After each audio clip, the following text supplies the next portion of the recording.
4 centuries ago, 115 men, women, and children vanished into thin air without a trace, leaving behind only a single word carved into a post. It remains America's oldest unsolved mystery. In 1587, a group of English settlers landed on Roanoke Island, hoping to build a permanent home in the New World. Governor John White helped establish the colony, but soon had to sail back to England for much-needed supplies. When he finally made it back 3 years later, in 1590, the entire settlement was completely empty. We don't have modern forensics, any internet databases, or witnesses to track them. To understand their fate, we have to rely entirely on a process of elimination based on the few physical traces found at the site. We have to treat this 400-year-old event like a sterile crime scene. We can only deduce the fate of the colonists by applying logic to the evidence on the ground. Let's look at exactly what John White found when he stepped ashore. The structures weren't burned or collapsed. The houses had been meticulously taken apart. There were no signs of a struggle, no scattered belongings, and absolutely no bodies. The only message left behind was the word Croatoan, carved neatly into a wooden fence post. The most immediate theory is that the colony was wiped out by a hostile attack, perhaps by a rival European nation or a local tribe. But a violent raid leaves chaos. We'd expect ash from burned buildings, signs of combat, or unburied casualties. Since the site was clean and orderly, an ambush doesn't fit the facts. The second common explanation is a sudden, catastrophic outbreak of disease. A fatal epidemic working its way through a population of 115 people leaves a specific kind of physical record.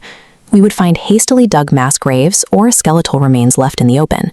None of that was there. The complete absence of human remains and the orderly state of the property strongly suggest the colonists did not meet a sudden, involuntary end. Instead, they had the time and the physical capacity to pack up and act. This narrows our investigation down to a binary choice. Either they slowly starved to death due to environmental failure, or they executed an organized migration. Did harsh winters or persistent crop failures simply wear the colony down until no one was left? Taking apart heavy timber-framed houses requires immense physical labor and coordination.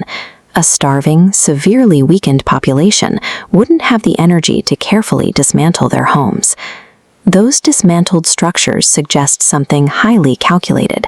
They were breaking down their buildings to salvage the wood and pack their resources for a deliberate journey. On this historical map, we see the exact location of Croatoan, a neighboring island to the south, and its Native American tribe. Evidence suggests settlers packed salvaged materials into small boats, navigating these shallow waters to integrate with them. The material evidence points toward a deliberate, organized relocation, rather than a tragic environmental collapse. But this deduction hits a massive historical wall.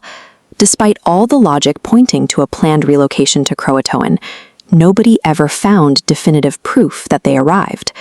No subsequent colonial expeditions or later historical documents ever verified their survival. This is the core paradox of Roanoke.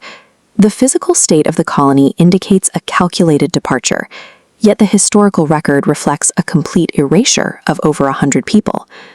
Did they successfully assimilate into the local population and lose their English identity? Did they attempt to sail further south and face a storm? Or did something else intercept them along the way?